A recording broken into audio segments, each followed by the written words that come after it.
উনি সবকিছুই করেন, আবার কিছুই করেন না। উনি কোভিডের সময় ভ্যাকসিনকে কটাক্ষ করেছিলেন, কিন্তু নিজে প্রথমেই ভ্যাকসিন নিয়ে নিয়েছিলেন। এগুলো সবাই মানুষ জানে। তবে এসআইআর একটা সাংবিধানিক প্রক্রিয়া, ভোট শুদ্ধিকরণের কাজ চলছে। সারা দেশের মানুষ এতে অংশগ্রহণ করেছে, সমস্ত রাজনৈতিক দল সহযোগিতা করছে।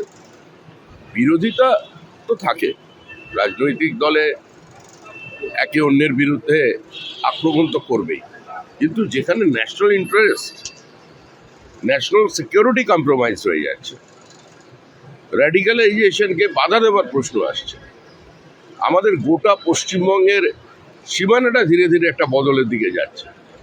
তো সেক্ষেত্রে মুখ্যমন্ত্রীর কাছ থেকে যেটা প্রত্যাশা করার ছিল, সেটা হয়তো মানুষকে তিনি পূর্ণ করতে পারেন, যার জন্য মানুষও সিদ্ধান্ত নিয়ে ফেলেছে, আর নয়। উনি স্বাধীনতা সংগ্রামী মনে করছেন নিজেকে।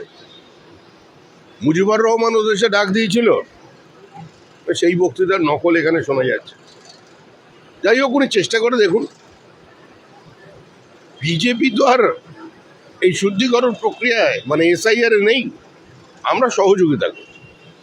উনি যদি সংবিধানকে চ্যালেঞ্জ করেন, তাহলে সংবিধানের কাস্টোডিয়ানরা কতক্ষণ পর্যন্ত সেটাকে সহ্য করবেন সেটাই দেখায়। পশ্চিমবঙ্গের সঙ্গে বাংলাদেশের যে সীমানা আছে, সেটা অবৈজ্ঞানিক পোরাস ওয়াটার বডিজ দিয়ে ভরা।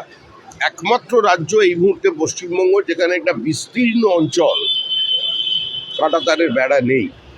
আর শুধু বেড়া দিয়ে রাখলে হবে না, এখানে কেন্দ্রর ফোর্স এবং রাজ্যের পুলিশের সঙ্গে যদি ঐক্যবদ্ধ কোনো প্রচেষ্টা না দেখা যায় এবং রাজনৈতিক ঐক্যমত্য যদি না থাকে, সর্বোপরি জনসচেতনতা যদি না থাকে, তাহলে অনুপ্রবেশ বন্ধ করা যায় না।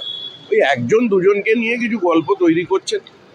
এক সোনালী খাতুনকে নিয়ে তৃণমূল রাস্তায় নেমেছে, কিন্তু লক্ষ লক্ষ রূপালী খাতুন আজকে বিভিন্ন জায়গায় ছড়িয়ে আছে, তাদের হদিশ করতে পারছে না। নাটো ওরা কেন যাচ্ছে কেউ জানে না, হয়তো যে কাজে এসেছিল কাজ শেষ হয়ে গেছে।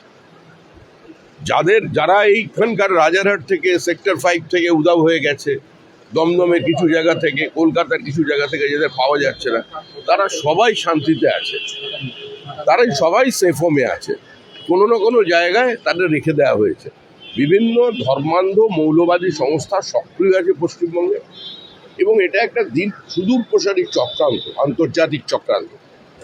আর বুঝে না বুঝে বা শুধুমাত্রই ভোটের জন্য বর্তমানের আমাদের পশ্চিমবঙ্গের রাজ্য সরকার এখানে কম্প্রোমাইজ। এখনো পর্যন্ত আমরা তো চাই ভারতবর্ষের মানুষ ভারতবর্ষে ভোট দিক, পশ্চিমবঙ্গবাসী যারা এদেশের বাসিন্দা তারা ভোট দিক।